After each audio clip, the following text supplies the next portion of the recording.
बिस्मिल्लाहिर्रहमानिर्रहीम। अस्सलाम अलैकुम दोस्तों, उम्मीद है आप सब खैरियत से होंगे। इमाम मेहदी अलैहिस्सलाम के लश्कर में शामिल होने के लिए सबसे पहली शर्त मजबूत ईमान है। जो लोग अल्लाह, रसूल अकरम सल्लल्लाहु अलैहि वसल्लम और अहले बैत अलैहिमुस्सलाम की तालीमात पर यकीन नहीं रखते या अपने ईमान में कमजोर हैं, वे इमाम के लश्कर में शामिल नहीं हो सकते। इमाम मेहदी के मकसद का मकसद दुनिया में हक और सच्चाई को गालिब करना है, और यह काम उन्हीं लोगों के जरिए मुमकिन है जो ईमान के आला मेयार पर पूरे उतरते हों। कमजोर ईमान वाले लोग न सिर्फ इस जिहाद से महरूम रहेंगे, बल्कि उनकी मौजूदगी लश्कर की कामयाबी में रुकावट बन सकती है। तकवा यानी अल्लाह का खौफ और गुनाहों से परहेज इमाम मेहदी के लश्कर का हिस्सा बनने की एक बुनियादी शर्त है। जो लोग गुनाहों में डूबे हों, जुल्म करें या अपनी जिंदगी को दुनियावी लज्जतों में बर्बाद कर दें, वे इमाम के साथ शामिल होने के अहल नहीं होंगे। इमाम मेहदी के सिपाही वे होंगे जो अपनी इबादत में मुस्तैद और अपने अमाल में एहतियात बरतते हों। हदीस में आया है कि इमाम मेहदी के साथी वे लोग होंगे जो रात को इबादत करते हैं और दिन को अदल व इंसाफ के लिए मेहनत करते हैं। गुनाहों से पाक जिंदगी गुजारना इस लश्कर में शामिल होने के लिए जरूरी है।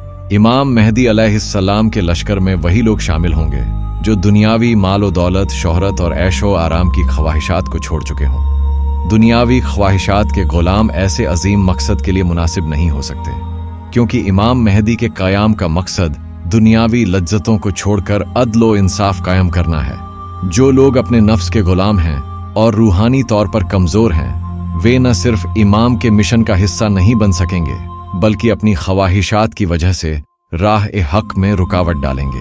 जुल्म और ज्यादती करने वाले और दूसरों के हुकूक गस्ब करने वाले अफराद इमाम मेहदी अलैहिस्सलाम के लश्कर का हिस्सा नहीं बन सकते। इमाम मेहदी का क़याम जुल्म के खात्मे और अदल के क़याम के लिए होगा, और उनके साथी वे लोग होंगे जो इंसाफ के असूलों पर अमल करते हों।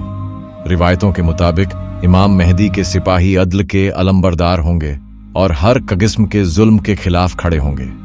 जो लोग अपनी जिंदगी में जुल्म और ज्यादती के मुर्तकिब होंगे, वे इस अजीम लश्कर में शामिल होने से महरूम रहेंगे।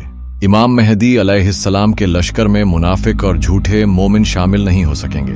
मुनाफिक वे लोग हैं जो ज़ाहिरी तौर पर ईमान का दावा करते हैं, लेकिन उनके दिल में कुफ्र, शक या दुनियावी ख्वाहिशात का गलबा होता है।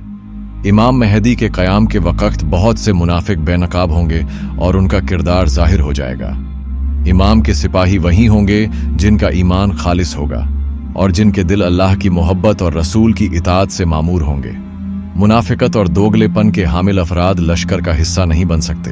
इमाम मेहदी अलैहिस्सलाम के लश्कर में शामिल होने के लिए मजबूत इरादे, हौसला और कुर्बानी का जज्बा जरूरी है। जो लोग जल्दी घबरा जाते हैं या मुश्किलात का सामना करने में नाकाम रहते हैं, इस लश्कर का हिस्सा नहीं बन सकेंगे। इमाम के सिपाही वे होंगे जो सख्त तरीन हालात में भी साबित कदम रहेंगे और हर किस्म की कुर्बानी के लिए तैयार होंगे। कमजोर इरादे वाले अफराद न सिर्फ अपनी जिम्मेदारियों में नाकाम होंगे, बल्कि लश्कर की मजमूई कामयाबी पर भी असर डाल सकते हैं। जो लोग इमाम मेहदी अलैहिस्सलाम की क़यादत को कबूल नहीं करते या उनके अहकाम की इताअत से इनकार करते हैं, वे लश्कर में शामिल होने के अहल नहीं होंगे।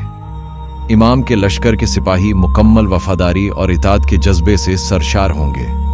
क़यादत के खिलाफ बगावत करने वाले या अपनी मर्जी चलाने वाले अफराद लश्कर में शामिल नहीं हो सकते, क्योंकि यह इत्तेहाद और कामयाबी के लिए नुकसानदेह है। इमाम मेहदी के पैरोकार सिर्फ वही लोग होंगे जो उनके अहकाम पर बगैर किसी शर्त के अमल करें। इमाम मेहदी अलैहिस्सलाम के लश्कर में शामिल होने के लिए जरूरी है कि फर्द शैतानी असरात से आज़ाद हो और अपनी जिंदगी को अल्लाह की रज़ा के मुताबिक ढाले। जो लोग गुनाहों में मुलव्विस हों, अपनी ख्वाहिशात की पैरवी करें या शैतान के रास्ते पर चलें, वे इमाम के साथ खड़े होने के अहल नहीं होंगे। इमाम मेहदी के सिपाही वे लोग होंगे जो गुनाहों से तौबा करके अपनी जिंदगी को नेकी और अदल के रास्ते पर ले आए हों। शैतान की इताअत करने वाले अफराद इमाम के मिशन को समझने और इसका हिस्सा बनने के काबिल नहीं होंगे।